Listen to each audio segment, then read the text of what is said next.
Good evening. Welcome to the Thursday, October 26, 2017 meeting of the Kensington Police Protection and Community Services District. I'm Board President Rochelle Sherris-Watt. I will now take roll. Director Deppie? Here. Director Hassai? Here. Vice President Natoli? Here. Director Welsh is temporarily delayed and will be joining us shortly. We'll now take public comments. Seeing as there are none, we will adjourn to closed session.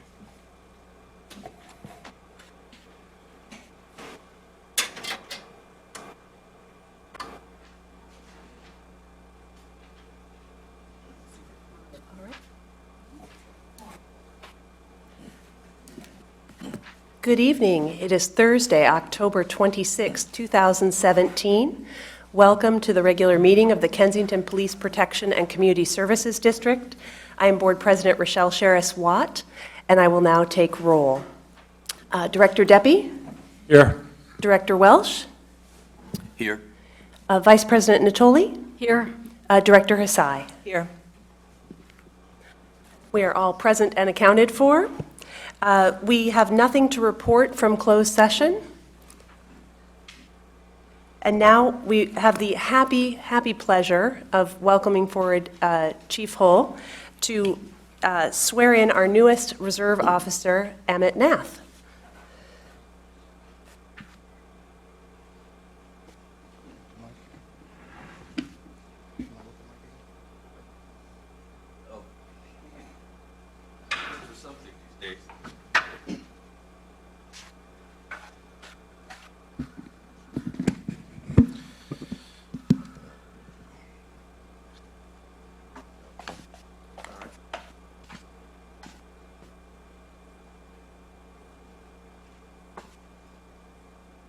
Okay, if you would you raise your right hand and repeat after me?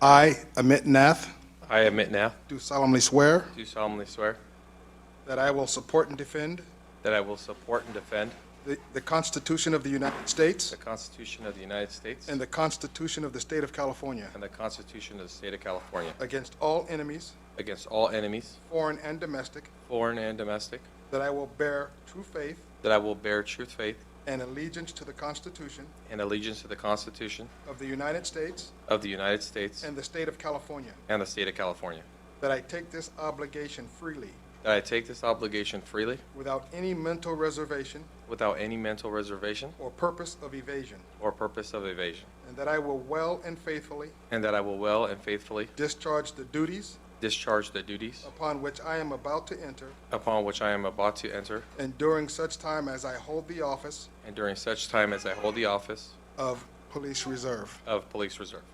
Welcome. Thank you. Congratulations. Ladies and gentlemen, Reserve Officer Amit Nath.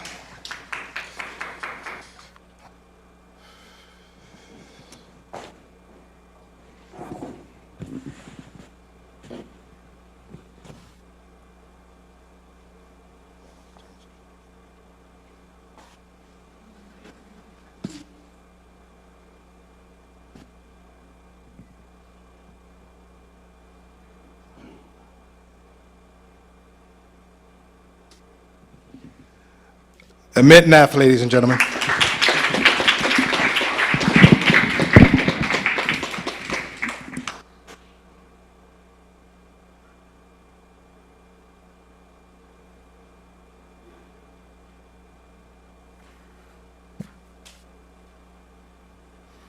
Well, we congratulate and thank you for joining us. We are so thrilled that you have become our newest reserve officer. Now,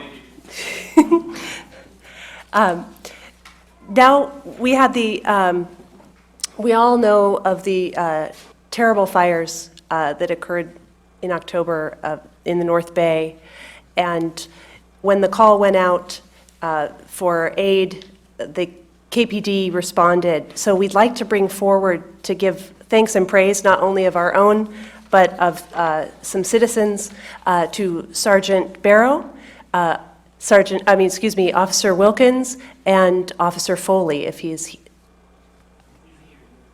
Oh, okay. All right, please come forward. Did you, I missed anyone. Yeah, please come, stand right here. So I'll just read if I stand. So we got this wonderful letter that said, seeing all of the amazing support restored my faith in community and reminded me of how much good there is in the world. We are so grateful for your courage and your sacrifice, including spending so much time away from your homes and families in order to protect ours. Your service and compassion will never be forgotten. And it was just signed Santa Rosa.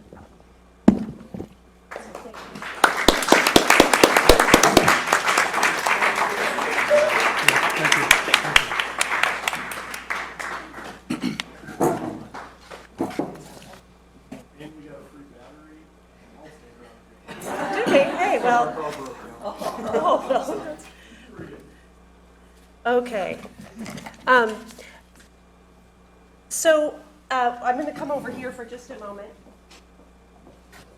just because I think I can. You hear me? This way? Raise it up a little bit. Is that on? No.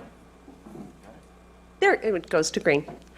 Okay, well, I'm going to take us back for just a moment. It was October 16th, 1997, and gas was $1.22 a gallon. And the Dow Jones that year would top 7,000 for the first time. And that same year, Officer Ricky Hull joined the KPD. So we're here tonight to celebrate his commitment and his service to our district, to our citizens, and our safety. So he's not one for much formality or praise, so we'll be brief and say that we thank you so very much. And we appreciate all you have done and all you hopefully will continue to do for us. So thank you. We are indebted to your service.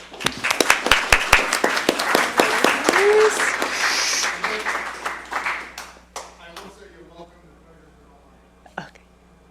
You got it. We have a small something for you. So, in recognition of your service. Thank you so much. Sorry. Thank you. Here.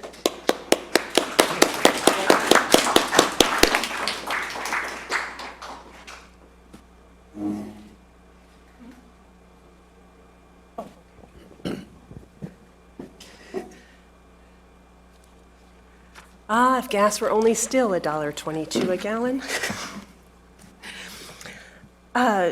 So we now begin our regular meeting. A reminder for all that we're going to begin initiating comment cards.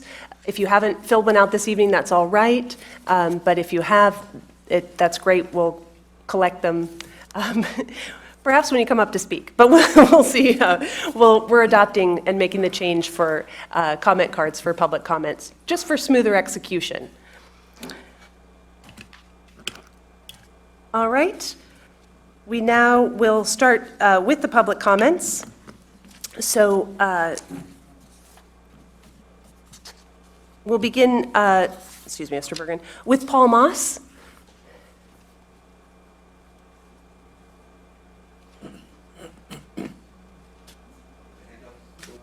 Yes.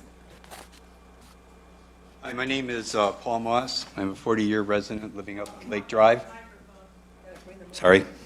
Living up in Lake Drive. My background relative to being here tonight includes having been a volunteer fireman with the KFD for about 3 years when that group existed. And I'm also an active member with the Contra Costa County Sheriff's Search and Rescue Team. I have about 8 years of training and experience with them. So largely motivated by the disastrous fires in the North Bay, to which I was deployed, as well as the proximity of northeast Kensington to Wildcat Canyon, which apparently hasn't burned for about 100 years, I'm here to ask this board to consider two things. Number one, I'd like to see, if possible, a representative from either the KFD or KPD or administration write an article for the Outlook explaining how the county warning system, referred to sometimes as the CWS, works, and to explain how we can ensure that Kensington residents will make sure that they are in fact registered for that service. And secondly, to seriously consider subscribing to Nixle, as an early warning and information system as an adjunct to the limited county warning system. So right now, and I'll be very brief about the CWS because I think most of you already know about it in detail, but the CWS, of course, is an all-hazardous integrated system which notifies county residents by voicemail message via a reverse 911 call activated by the CWS on request of law enforcement or the fire department. So the pros for this system are, number one, it's obviously in place now. Secondly, the calls, the reverse 911 calls, can go out to the entire community, the entire county, or just to a limited designated area which are directly affected as determined by the requesting agency, the police or the fire department. The downsides, I think, of the CWS is the call goes, and I don't know that many people know this, goes only to landlines. Many people no longer have landlines, although residents can, in fact, individually register online to receive calls on mobile devices. You do it on, and get them on by email as well. But many Kensington residents may not even be aware of the CWS and how it works. And lastly, the CWS is limited only to major threats to human life and safety. So now I'd like to talk about Nixle in a little more detail. Nixle offers notification services for local police departments, county emergency management offices, municipal governments, and their agencies within the United States. Nixle service allows government agencies to send messages to local residents via text and email, and information is delivered almost instantly. Locally, Nixle is used by most of our neighboring communities and cities listed on the handout I gave the board. The pros for this system, in my mind, are Kensington officials can activate the Nixle alerts directly without going through the county. So that can save some valuable time. We can also receive alerts for wildfires, earthquakes, law enforcement activities, severe weather, missing persons, major traffic issues, and local events, whatever is chosen. And so it's not just limited to major threats. Residents can individually customize what kind of alerts they wish to receive. You can choose whether you want to hear about a possible fire alert, police activity, or whatever. It's not hard to do. And each resident, once the city is enrolled, can do this by themselves. And residents can also individually choose which platforms they want to receive alerts on, whether it's going to be email, Twitter, Facebook, and there's more of them in the handout.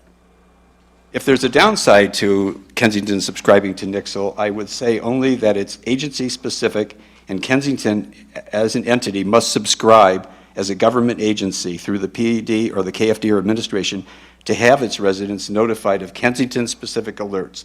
And this next thing I want to emphasize, a lot of people, including myself, are getting Nixle now. I have for a long time.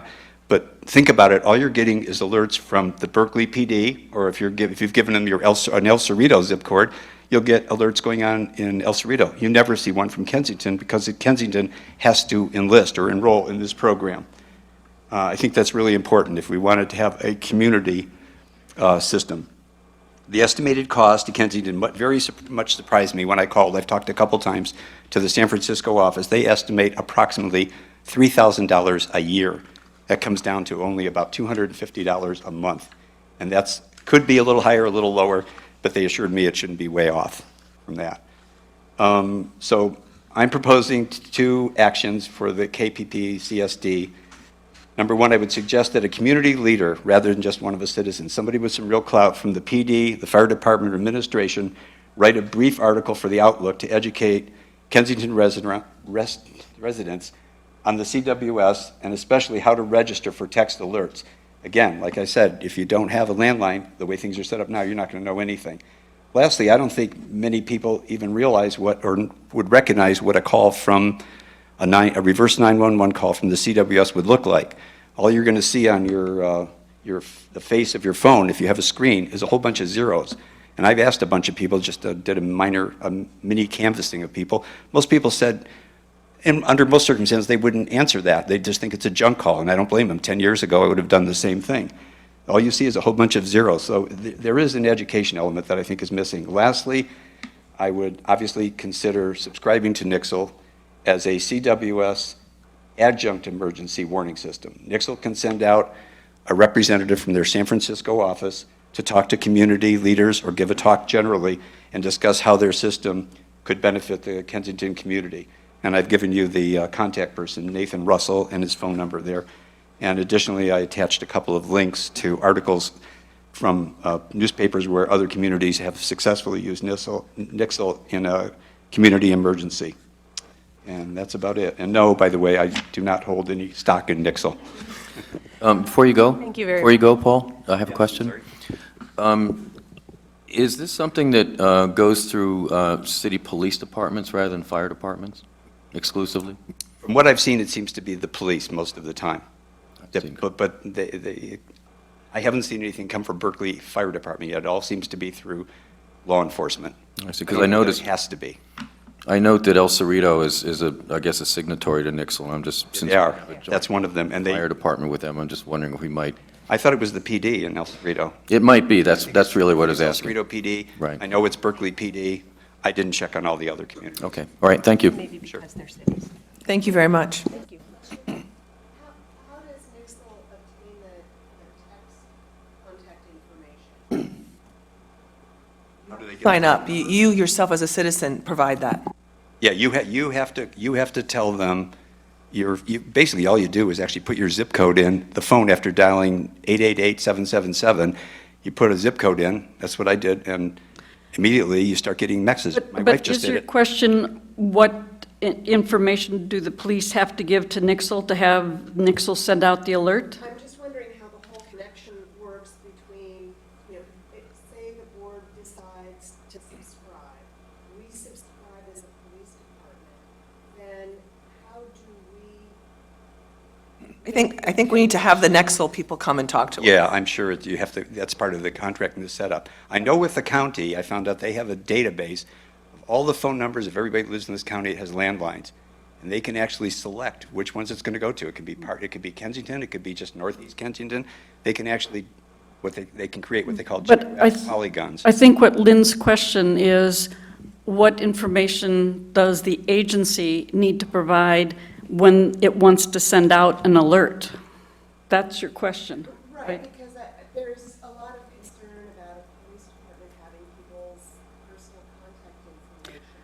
And I want to make sure. Oh, no, the police, it's not. Wouldn't I have- don't think it goes through the police that way. Nixle gets it directly, gets the information, just like the CWS does. So individuals sign up directly with, once the town is signatory, then individuals in the town can sign on. Right. I'm guessing that if we were signed up now, you would put in your area code, I guess it would be either 94708 or 707. And instead of just getting stuff from Berkeley, you would get it for Kensington. In fact, I subscribed recently, and I could select a ton of, there was 5 or 6 things I could select, Berkeley being one, El Cerrito, and other things. That's right. I get them from El Cerrito and Berkeley. That's what I want. Thank you, Mr. Moss. It looks like we'll be having more discussion. Mr. Gutierrez, would you like to speak on a general?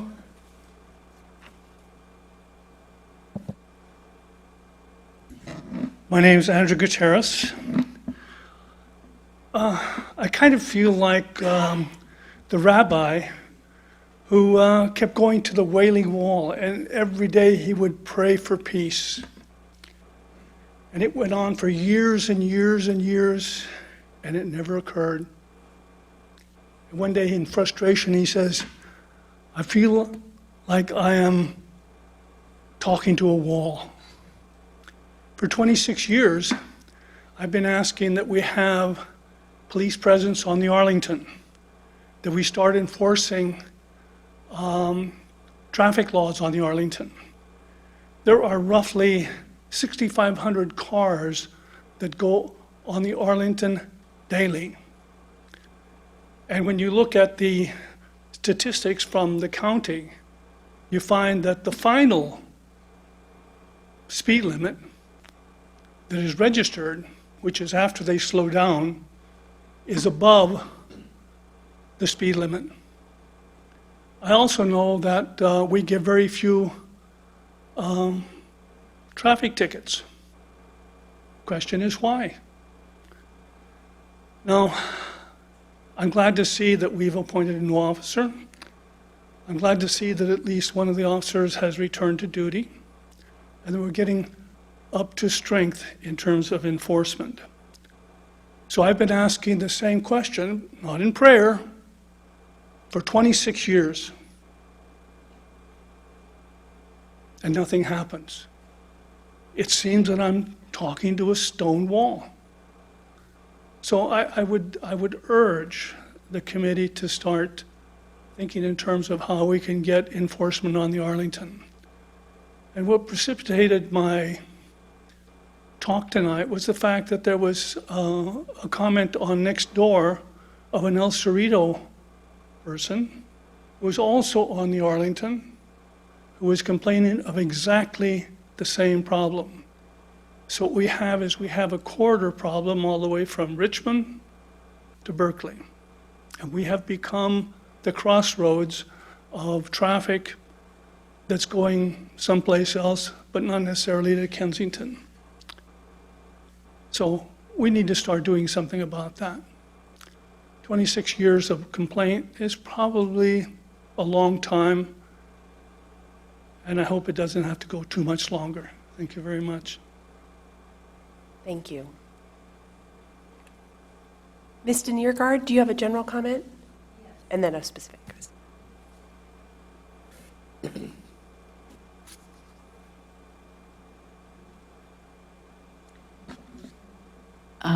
Katya Deniergard.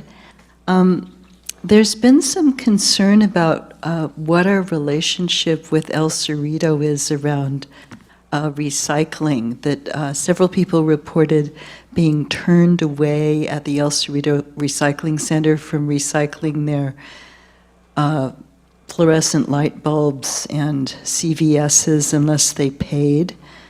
And so we wanted to know more about it. The person at the El Cerrito Recycling Center said that we, Kensington, had dropped out of a Joint Powers Act in July or August, and that's why people would have to pay a lot to recycle their light bulbs there. And also another person said it also applied to paint, fertilizer, and chemicals.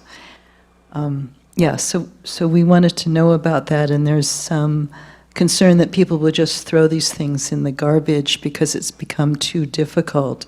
It's either expensive or you have to spend several hours going to, North Richmond to do it. And the other thing I wanted to just mention is my speech, I think it was on September 14th, got left out of the minutes. Oh, And I got, okay, well, I was just going to resubmit the numbers. Would you like to hear the latest numbers, or maybe I should just, We'll when we get to the consent calendar, we'll ask if we're, or give some venue for doing that, but thank you. okay, thank I you. think Director Natoli, during board comments, will be able to provide some enlightenment about some of these issues, I think. Thank you. Okay. Jim Watt?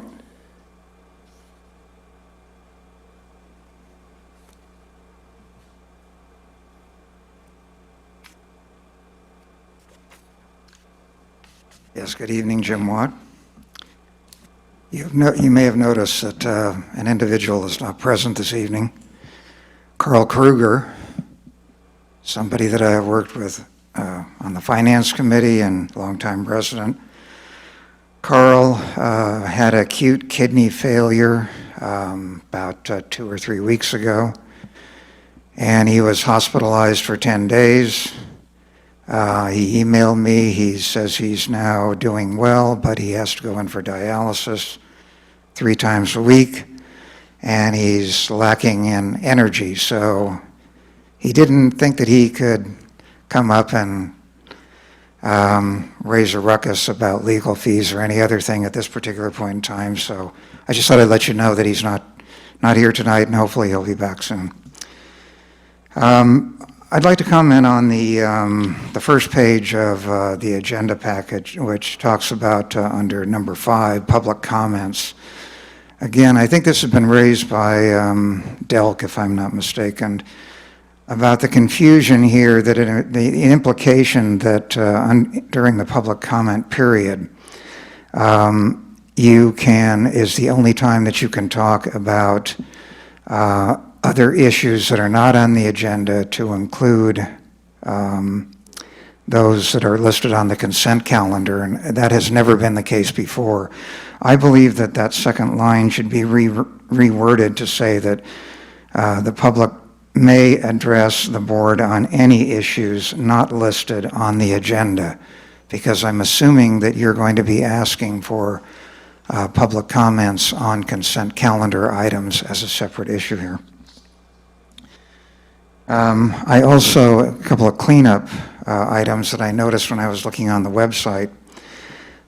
We have, on the website is the contract that the board has with Chief Hull, but that contract expired, I believe it was in May, and was then subsequently extended by board action, but I haven't seen anything in writing that extends that contract, which I would think would be customary. Another item concerning the website is that if you go under the, again, to the Kensington website, look under the police department, you will see that monthly police reports, the last entry was January of 2016. Under the police activity logs, the last entry was June of 2016.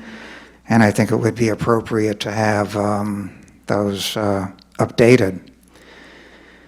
Likewise, I noticed that under the documents section of the website is some information in connection with the remodel plan for the Kensington Community Center, this building right here.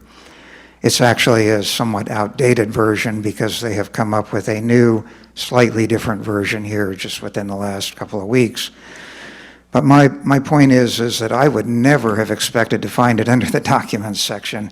And I think given the importance of the remodel of this building, I think it should require its own separate category with information where people that might have an interest in what is being planned for this building can go and quickly find it and see what the latest information is.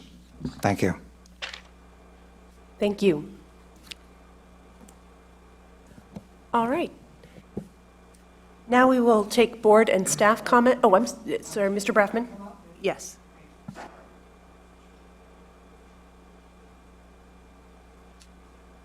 Simon Braffman. Two very quick comments. I did, at a previous meeting, raise the questions about the water fountains. Only one of them is working, and the one that's the memorial one is not working. And I personally would think that that should have the highest priority given what it's meant to be. My second comment goes along with what Andrew has said. As many of you know, Lucy takes me on a walk a couple times a day. And she's very concerned about the traffic at two crosswalks. Not only are the issues of speed, people going, I would guess, 40 miles an hour, but there's some other things that I think we can do. One is, Berkeley has lights at many of these crosswalks. I think we need to look at that. And I also think we need to trim some of those trees so that there's better visibility, especially around a curve. Now, I know in Berkeley, drivers are ticketed for not stopping for someone who's actually on the other side of the street, but within the crosswalk. In our case, they can't see that because of the trees. So will that solve all the problems? No, but it's something that I think we can do that'll be constructive and will promote safety. And I know Lucy's wagging her tail right now. Thank you very much. All right, board comments?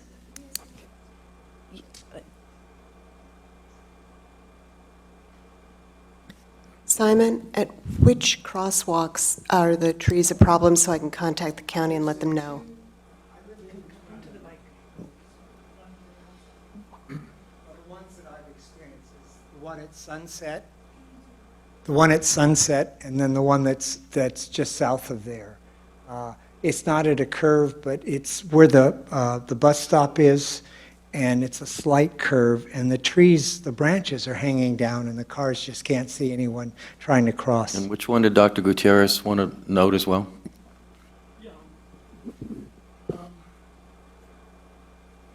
I would encourage everybody as an exercise to just use the crosswalk in front of the library, and at night especially, but almost any time of the day.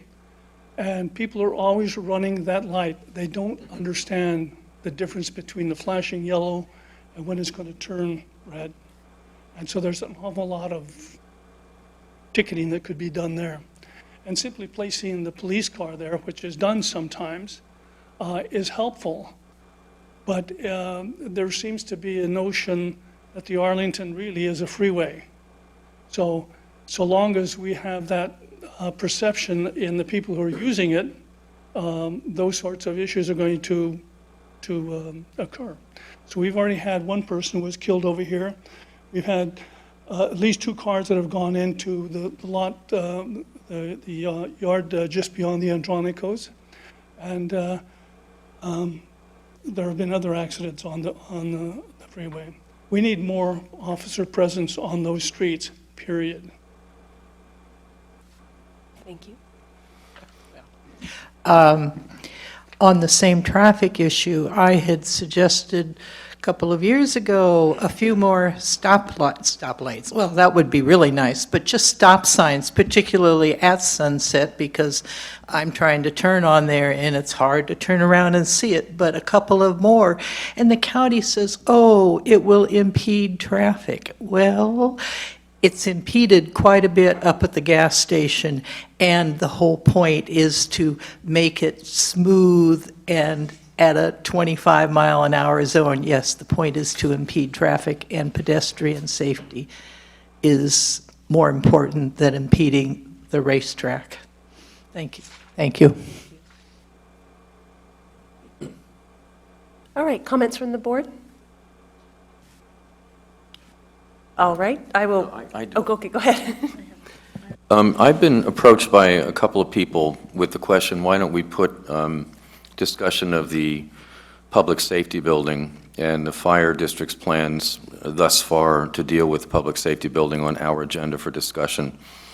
I don't see a need to do that at the moment, but I did want to report on a discussion I've had with Mr. Domer on the fire board about their plans. After that first community meeting we had a couple months ago, actually at that meeting, I suggested that the next time the fire district approaches the community about the public safety building, the subject should be only the pros and cons of staying in the current building and pros and cons of refurbishing the building, trying to make it work. Because I think, a lot of the sentiment that meeting was, what's wrong with just, dealing with that building as is versus raising it and rebuilding or rebuilding somewhere else. And my understanding now is that the next time the fire district meets with the community, that will be what they do, is that they focus strictly on the pros and cons of staying with that building. And I don't think that's going to happen this year, that meeting. They are currently conducting a seismic study of the area the building is on now to see what the fault situation is. There's some question about whether it's on a fault, or if it's on a fault, how big and how significant that fault is. So they're doing a study of that. There's going to be some kind of report. My understanding is that report won't be coming out until around the end of the year, although that's not certain. But anyway, I just wanted to say the reason I think there's no need to discuss this issue now is we need to hear from the fire district again at a community meeting, strictly on the subject of whether we can or cannot stay with the current building. So I just wanted to get that out there. Okay, I just want to let everyone know Chief Hull has several copies of a directory, senior resource directory, and it's from the county. They're in the back, so if you'd like to take one, please take one. Thank you.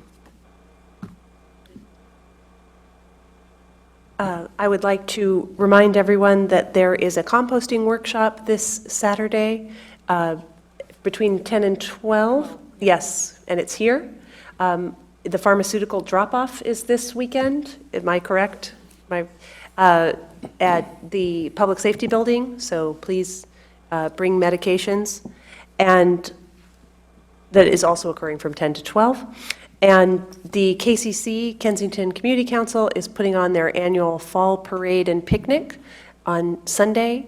It leaves Ace Hardware at noon and features Grand Marshal Tony Constantoros. So come attend, and of course, the KPD generously and so often serves as traffic control that day. So that will be from 12 to 3. And there will be also, Gretchen Gilfillan would get me if I didn't mention that the Friends of the Kensington Library book sale will also take place by the library later during the fall parade and picnic. I actually do have a comment. I'm sorry, your list reminded me that at the picnic, the architects, Glass and Associates, Farhat Dowd, will be here with some drawings pasted. She'll have some large blow-ups of drawings here, and will be available informally to answer questions. And there'll be a formal presentation we expect and hope to schedule for the board and the community on the regular November meeting of the evening of November 16th. So I encourage you to make note of those things as well. Any comments from the, okay. All righty, we're going to move on to item 7, the consent calendar.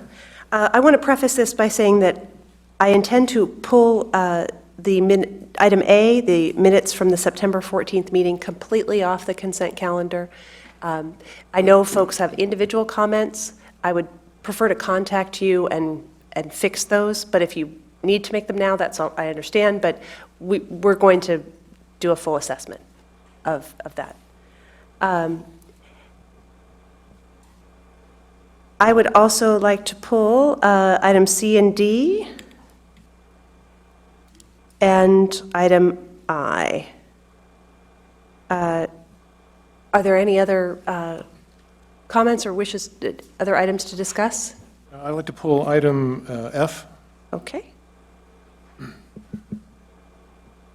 All right. Then we will begin with item C, which is on page 18.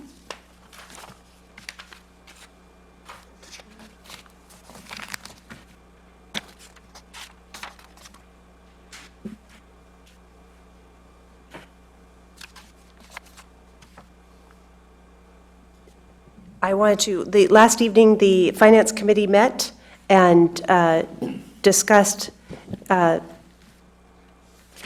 financial issues, clearly. And then what these pages reflect the summation of fiscal year 16-17. And I want to draw the board's attention to our net income. We had an estimated annual budget that was going to be negative $132,000 approximately. We came in with a net gain of $392,000 approximately. That, of course, does reflect the absence of the COPS grant that does not appear in our budget until afterwards, until after it is received. So often we do show a surplus or an adjustment there from receiving the COPS grant. There are a couple of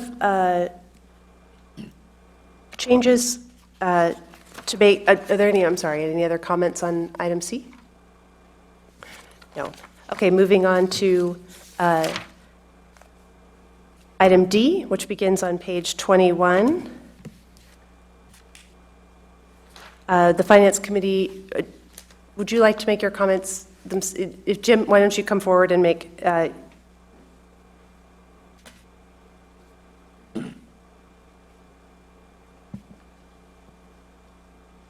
Jim Watt.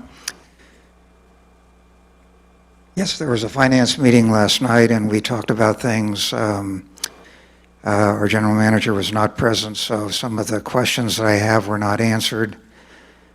I'll start out with, first of all, Carl, can you hear me? These monthly budgets should come with footnotes to explain major variances, and this one does not. I'd like to run through using numerically the questions that I have.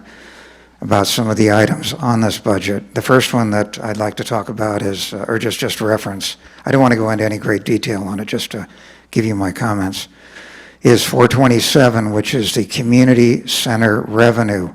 I just want to point out that we are running considerably short of expectations. We have about $2,500 for the 3 months against $6,500 that we should have gotten. And I'm hoping that there isn't some reason why we're not getting more activity for this, for the use of this facility. Under section, the 500 category, which are police expenses, again, I just want to note that these should be explained, some major variances for compensated absences, for overtime, and there's a slight increase for non-sworn salary, but the main ones are compensated absences and overtime. I think I understand the reasons, but I think that they should be explained. Under medical trust, which is 521T, we talked about this at the finance meeting. This is where we put into a trust fund monies to be used for offsetting our obligations for our medical liabilities. And the amount that is supposed to be set aside this year is $262,000. It was agreed at the Finance Committee, and that was confirmed earlier, and that was confirmed again last night, that we agreed that that would be put in as a lump sum amount as early in July as possible. But as you can see, no money at this point has been set aside for this trust fund. And the reason that we agreed that we would do this is because when it goes into the trust fund, it goes into an income account, which is based on, there are actually 3 strategies that you can go into. We're in the more aggressive strategy, where we can anticipate that we will get a return on our invested capital versus sitting in our checking account where we get no return. And as I mentioned at the meeting, had we made that $262,000 investment on July 1, over the last 3 months, the Dow is probably up close to 10%, and we would have received well over $20,000, is my guess, in a return on that invested capital. So that money should be set aside, and set aside quickly. Under 527, which is PERS district expense, I had mentioned this in an email that I sent to our general manager and the board, that when they made their calculation for the amount of money that has to go into this account, they used the wrong amortization schedule. They used a 30-year amortization schedule, and we in the Finance Committee agreed that for this year, we would use a 15-year amortization schedule, which requires us to set aside approximately an additional $20,000 for that particular account. Going to the next page, which is page 22, under category 564. I am still not clear as to whether or not the money that we are supposed to set into this, put into this account for the full year of $222,000 represents the $140,000, the chief probably would know the answer to this, of a payment that we were going to make, but we were going to apply to last year's budget. But I did not see that in last year's budget, so my real question is, has that roughly $140,000 been accounted for? Perhaps it's in the 222, but I'd just like to hear some confirmation that that's the case. The other items are very inconsequential, with the exception that we are talking about, I'm now over to 972 on page 23. We are talking about the Park Buildings Improvement Account.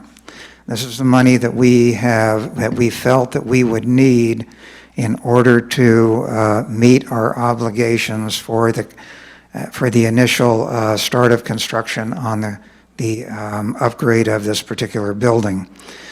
And as you can see, the total amount that is in that account is $307,000. And so far, we have spent only $4,000, but that's because we're just starting in the process. My concern here is that this is the amount of money that we have committed for this year. In addition, we have set aside an additional $350,000 in our committed reserves, bringing us up to a total of $657,000 committed for this building. Since I will not be present at the November meeting, I just want to make my case now that this board needs to start figuring out how they're going to budget for the potential increased costs that it now looks like we're going to have to budget for this building. Those are my comments. Thank you. All right, thank you. Do you want to, the 222 does include the 140 on items 564. We realize that we do not have footnotes. This is a beginning change that the general manager and I had discussed in terms of we're moving forward on documents. We understand that it's confusing and not as clear as we would like, but we are, as we mentioned last night, we discussed, we're going to begin a serious review of all our financial documents so that we present the best information in the most readable format. And that was a beginning tweak that occurred that perhaps is a little bit bumpy on the path to change. I wanted to note that on item 678, miscellaneous park and rec expenses, for some reason that's at $1370. We agreed that it would be a $1,200 annual budget item. There are also a few other items in the profit and loss budget performance document that actually don't match an earlier document I have, but I'll just discuss that with the general manager so that that my questions are answered and clarified before I bring it back to the board. Celia? Celia Conkus. I noted that item 596 has budgeted $6,100 for Westnet, but we're no longer part of Westnet. Is that an error or?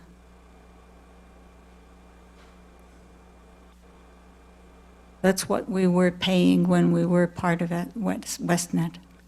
No, that line item includes another expenditure that has nothing to do with Westnet. Perhaps the Westnet part of it should be removed and just the other item. I agree. Yeah, I think that we'll be assessing and scrubbing the Westnet because of the confusion. What is the ID then? Cal ID. Cal ID, it's a police item. That's not very helpful, I'm sorry. We'll get that clarified. For I will get that clarified for you, Celia. I'll send you an email tomorrow describing what it is. Shouldn't that be public information? Of course it should be. So I'm sorry I don't have the information this evening. I see, you don't have it yet. I don't have it with me this evening. It's available at the office. Okay. As a courtesy, I'll send you an email describing what it is. Thank you. Okay, thank you. All right, moving on to item F. Yes, I agree with Andy. I've been concerned a lot about the lack of enforcement and the speeding. I've gotten contacted by 2 different residents with that same concern. One of them asked to have a radar sign put on their street. One of them just said she's terrified to walk. And so, well, most people know I've been wanting more enforcement and traffic control for a long time. And we do have a sign that says traffic laws strictly enforced. And obviously, it's not being done. And I don't want to put Ricky on the spot now, but maybe by the next meeting, we could get an explanation of what's being done with traffic control and what the plan is to get it under control. I'm actually meeting with Rodney Martinez tomorrow to look at how they service and move the radar sign. I think it's going to be moved to Kenyon from Highland right now. Because I'd like to recommend probably in the future getting more radar signs, but I want to know the difficulties we have with the current ones. So I think radar signs would help, but I think in the larger picture, what the plan by the police department is to get this under control, because a lot of people complain about it, and I think something needs to be done, and if that's doable, I don't know, next meeting in a month, I don't know what would be reasonable to ask for. All right. And I think that if you would like to agendize the purchase of an additional radar sign, you and I have discussed it.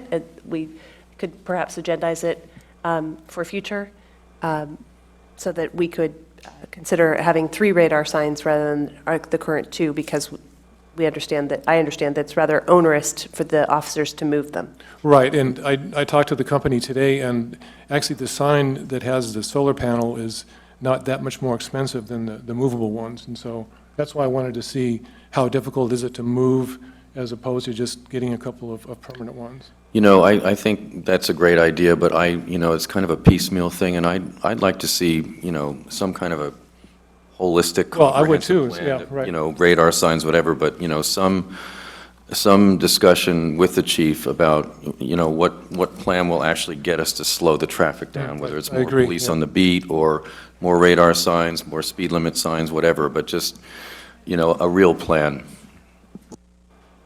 And that's why I asked Ricky. I totally agree, yeah. Wonderful. I think that's excellent. You may speak if you, yeah. Speak on.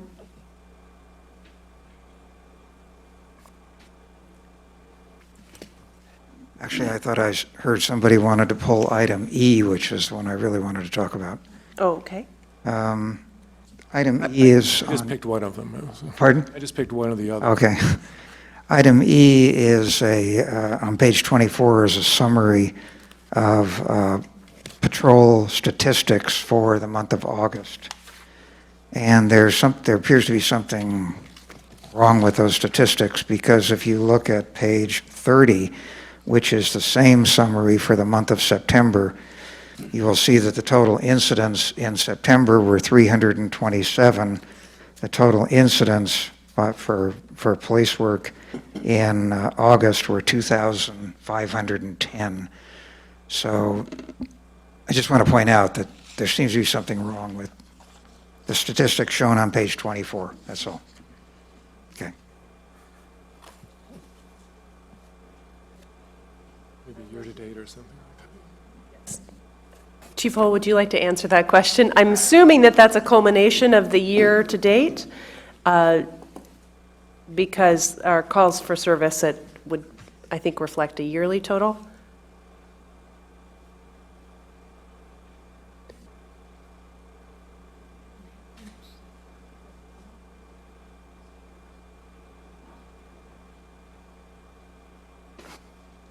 I don't have a clear answer to give you, looking at these totals here. However, I'll take a, yeah, we weren't that busy. I'll take a second look at it, and hopefully I'll have a more direct answer for you at the next meeting. This is still part of the transition to RIMS and the reporting system. I know that there's some glitches, and I assume that's likely what it's about.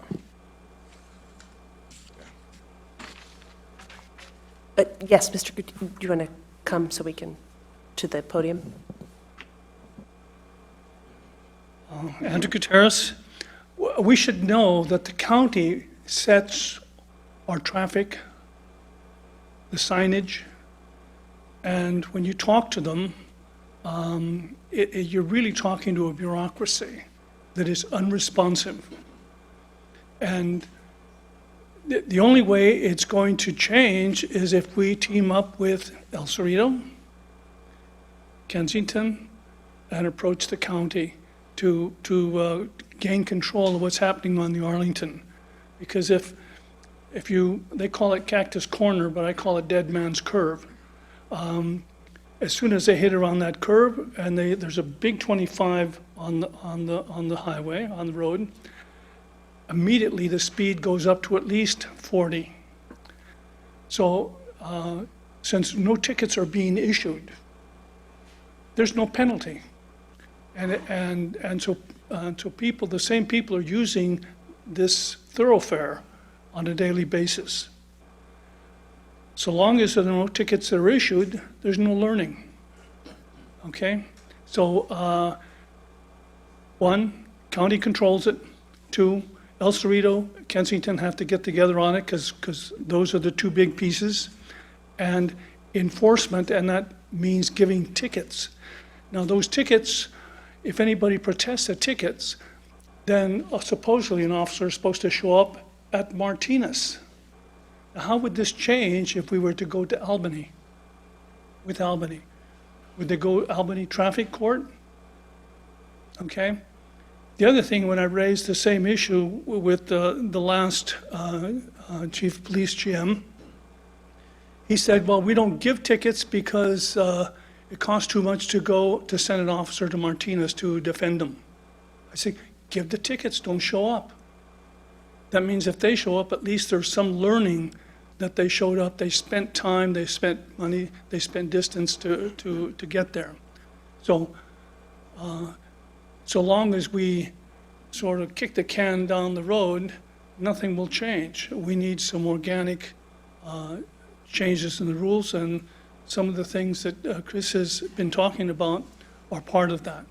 So that if you have the flashing light saying that you're going 45 and you know that the speed limit is only 25, and there's a tendency to slow down somewhat.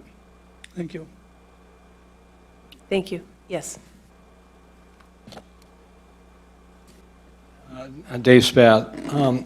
I'd just like to mention that the Arlington is not the only street that suffers from heavy traffic burden, and Chris and I have chatted at some length, and my neighbor has chatted with you as well at some length, because I live on Purdue, and Purdue that moves into Kenyon and then brings you down to Westminster to the Arlington is a wonderful shortcut for many people, either going to work in the morning or coming home from work in the evening. And on weekends, they are going into the park and having picnics and drinking a lot of alcohol, and they're coming, whipping through Purdue to get down to the Arlington. So I would agree that what you need to do is step back and see how you can best do traffic enforcement with the police force that you have right now. Because you just can't stick people on a corner, 3 officers on one corner, and start ticketing to your heart's content and not patrolling at the same time. So you have to work out an enforcement approach that's well thought through, that addresses all the areas. And I know Chris lives on a street which is sort of a launching pad, if you will, coming in from the top of part of Kensington to the bottom part of Kensington. And it's sort of ironic that you have a cemetery right there as well. So anyways, I think it's important to focus on the Arlington, but the Arlington isn't the only place that suffers through traffic problems.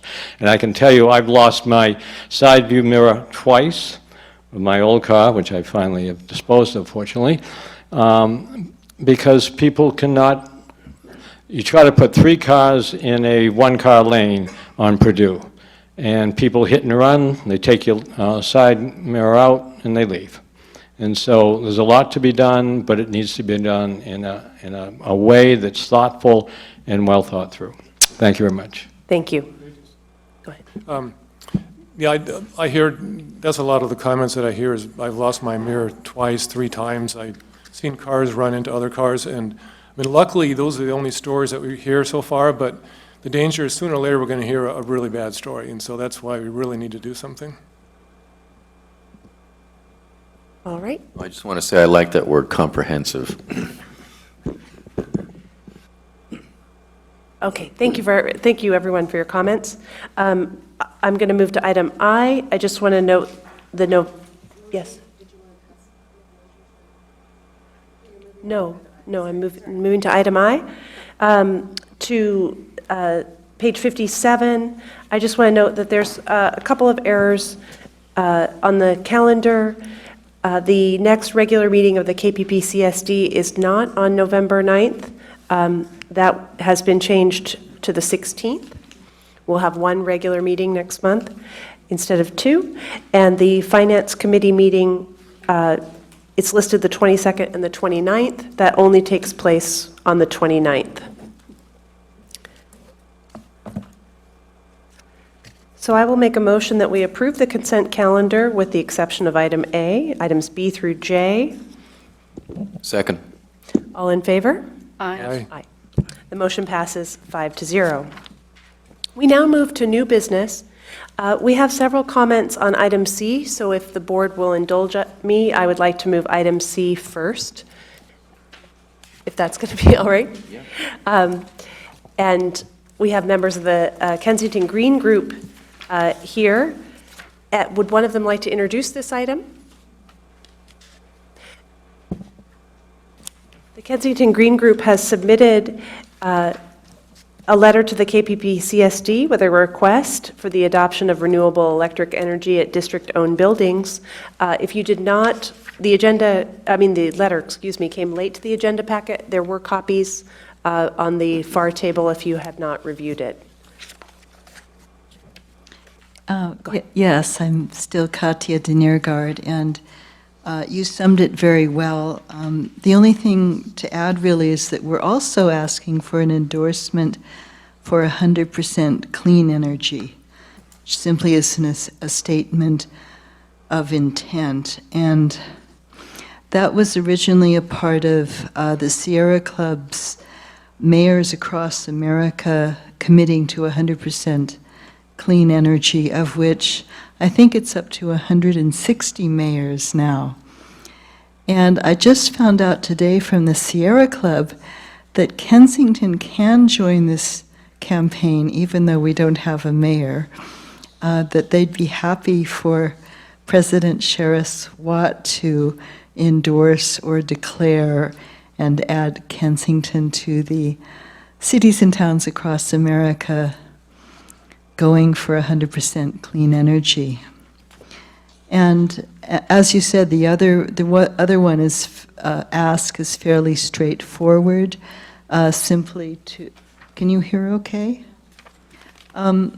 Is straightforward, simply to, when it becomes available, which we think it will become available sometime early next year, to sign up for 100% green electrical energy, that's renewables.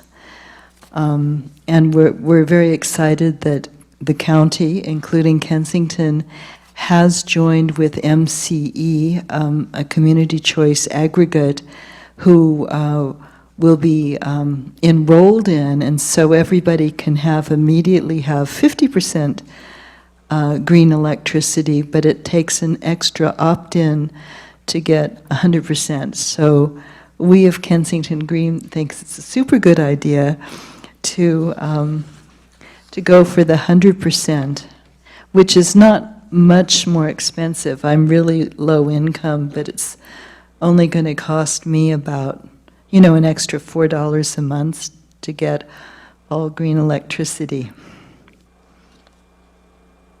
All right, thank you.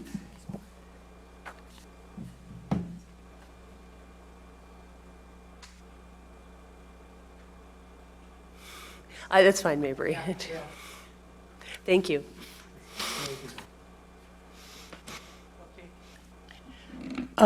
Mabry Benson here again.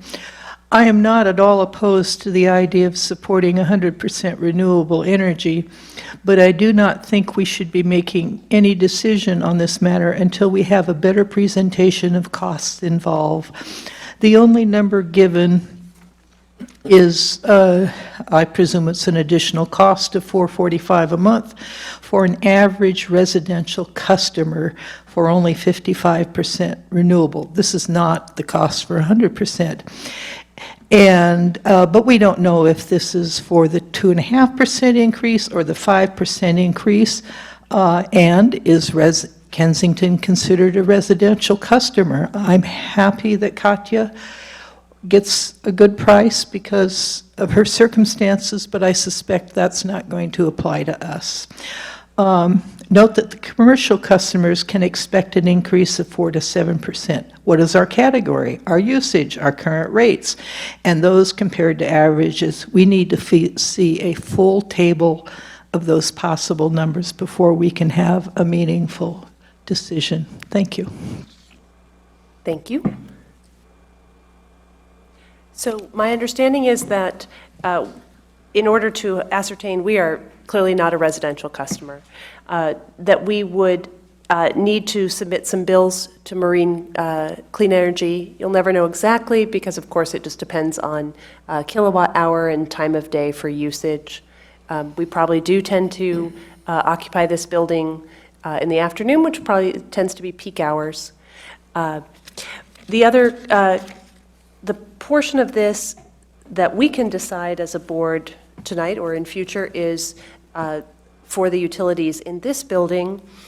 We can make a recommendation, but as the lead signer on the public safety building, the fire board would have to also agree to authorize going to renewable energy for the public, for 217 Arlington. Do you want to, please? Hello. All right. So thank you very much for even considering this. Just state your name, please. Oh, my name is Meldon Heaslip. I'm a resident here of our suite district. And I can email this to you if it's helpful in terms of minutes. So I, along with others here, are helping to lead a local initiative to encourage Kensington residents, businesses, and our governance bodies to opt up to Marin Clean Energy's 100% clean, renewable electric energy choice. When MCE launches late spring, we reckon, the opportunity for us as a community will be to be immediately increase by over 15% the clean renewable electric energy that's consumed here, while supporting renewable energy projects and well-paying jobs in our local area, Contra Costa County in general. The first goal of our project is to communicate with residents and businesses and governance groups about why it is a good idea not to opt out of MCE. The beautiful thing about these CCAs, Community Choice Aggregate Programs, is that everybody automatically gets opted in. So it actually requires some effort to opt out, which is wonderful.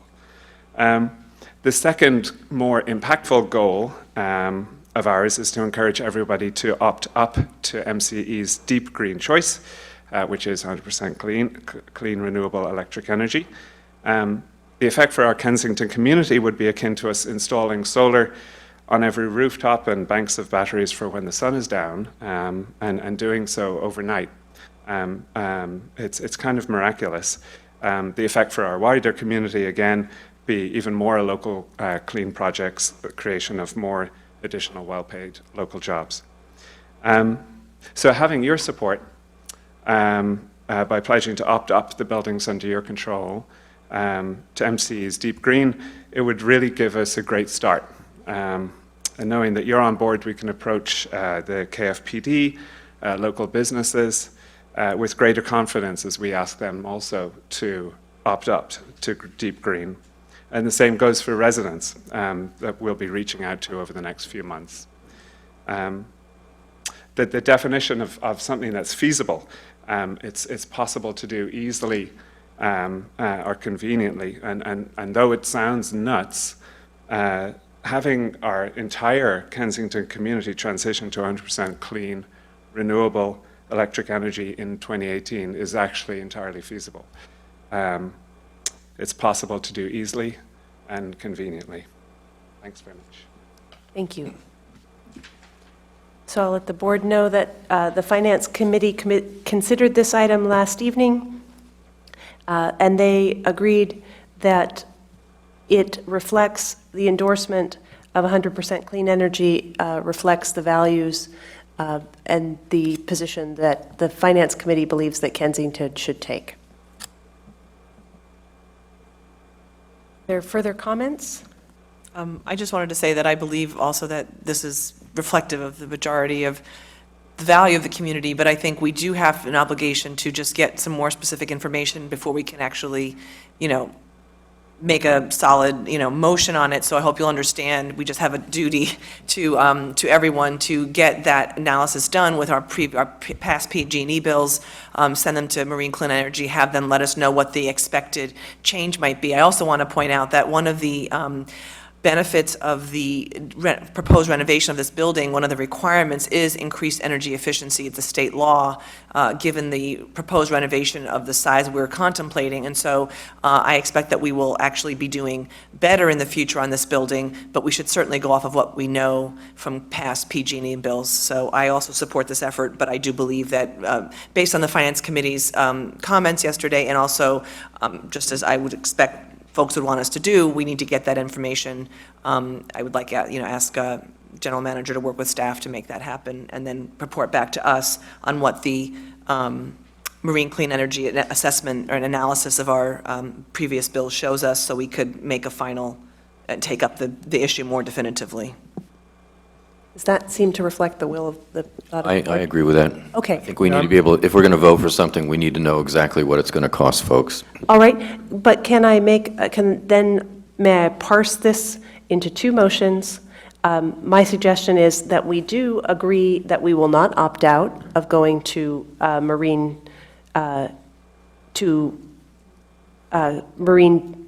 Clean Energy, excuse me, Marine. I'm seeing deep green and thinking, Marine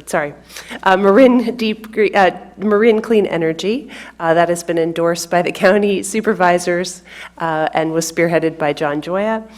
And that the Police Protection and Community Service District Board, that we endorse 100% clean energy without making the, agreeing that in future we will make a motion about whether we are able to do it on this building and the public safety building. Does that sound acceptable?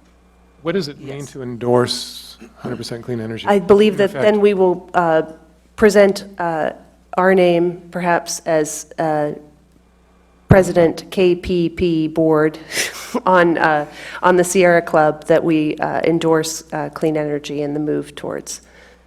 Can't they be separated, though? Can you endorse but not right now agree to join on the 100%? Yes, I think those are two different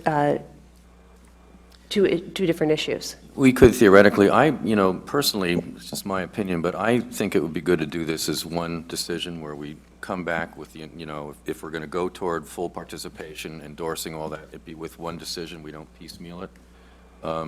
Table it for the next meeting, do a little bit of research so we know what it costs not to opt out, number one, what it costs to opt in fully. So we're making a completely informed decision, and we can tell folks, yes, we did it, or no, we didn't. But if we say, yes, we're doing it, here's what it's costing the community. I would agree, because I think it's rather awkward to endorse something that you're not going to then do. Well, we're agreeing to opt in. We'll make the transition just as everyone in Kensington will do. Right. But we're not, but there are different stages of opting in? Rachel, I think what everyone would be comfortable with, what it sounds like to me, what I'm hearing, is that everyone is comfortable with the idea that we will be opting in to the Marine Clean Energy or renewable. We're not opting out.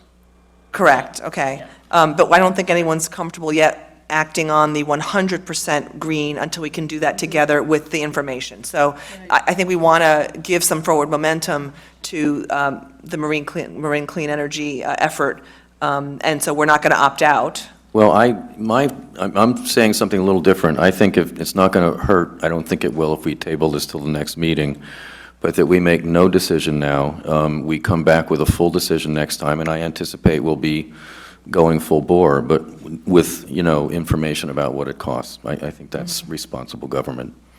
Okay, this is Meldon again. Just to say that I'd be delighted to help get those numbers. There's one chap in particular I can put the gang in touch with at MCE, who I think will be able to look through the bills and come up with these figures quite easily. Simon Profit. Simon Brofman again. I think it's very important when you look at these costs that you also look at the cost to the environment of not doing this and the cost to future generations. I think even though it may cost us a few dollars more, $100 more, what we're trying to protect is for our children.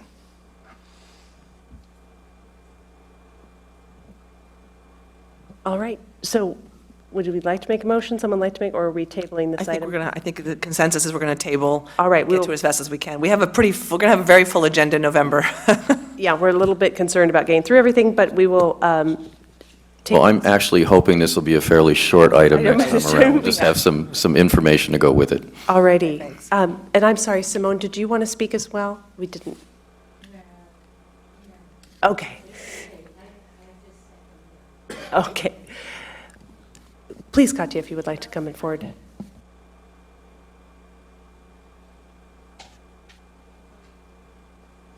I just wanted to dispel the misinformation that there was some low-income discount. There isn't. When I was saying I'd pay $4 or $5 more, it's just all residential customers would pay on the average $4 or $5. Good. Thank you. Thank you so much for coming, and we will take this item up and be working with Mr. Heaslip to get accurate numbers. Yes, I want to echo the thank you. Appreciate it. Yes. All right, we'll table that item C, and it will appear again on the November 16th agenda. All right, moving on back to item A.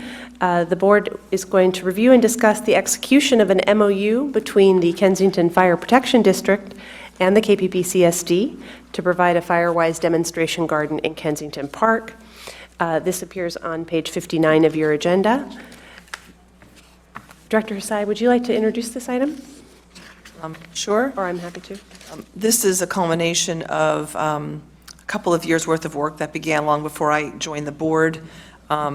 And given the recent events in Santa Rosa, every little bit helps. There's many things that all of us can do to make ourselves prepared for emergencies and make our spaces, less prone to wildfire. And this is only one additional educational tool. And it's the creation of a Firewise and fire-safe demonstration garden in what's known as the old tot lot area of the park. It is a triangle that is below the play structure and to the immediate left of the driveway that goes into the library. And much of this is, at the request of the KPPCSD to the KFD to put this level of formality onto this agreement. The Kensington Fire Protection District will not take any possession of the property, but basically they've agreed to design, install, and maintain a demonstration garden to help illustrate the types of plants and things you can do to help make it more, less prone to fire. There's other elements of the great work that Peter Liddell and Katie Gluck and Charlie Danielson have done over the years around the community center as an example of other work that has to be done around fuel reduction, pruning, and other things. So these things can work in concert with each other. I know I've heard from some residents that they really love this idea. It will also be an amenity and a benefit to the park. It will be a much more attractive space that right now is pretty much not used at all. If anyone has any questions about the agreement, Ann or I could answer them. It's been reviewed by of course, by Ann, by the attorneys for the Kensington Fire Protection District, which the board adopted it unanimously at their last meeting, and it remains for us to adopt and move forward. I think this is a terrific idea. I had the pleasure of, over a year ago, going and touring the Oakland Fire Safe Garden, which provides examples of plantings and design there in the Oakland Hills that was started, of course, after the tragic fire in Oakland. I fully approve executing this MOU. I just heard of an acquaintance in Glen Ellen who watched their security camera show that the fires of the north came right up to their defensible space and died. So their house was saved pretty dramatically and by having defensible space and fire-wise plants. So I think that we all shudder and worry a little bit when the wind is blowing and the temperatures are this high.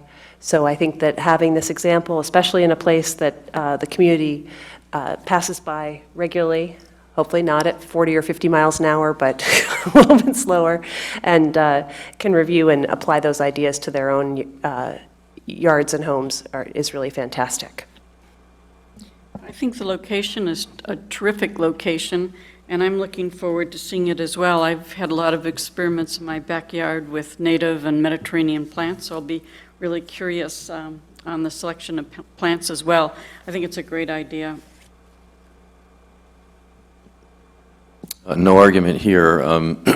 I worked with Katie and Peter and Charlie and several others over the years to clear out the brush there, and I think this is a very nice next step. And I also am very thankful that the fire district is willing to do this. I think it's a wonderful community service. Well, I'm going to make a motion that we adopt the memorandum of understanding between the Kensington Fire Protection District and the KPPCSD for the Firewise demonstration garden, and that with secondary part of the motion that the board designate Director Hasai and Vice President Natoli as the approvers of the garden plans. I'll second that motion.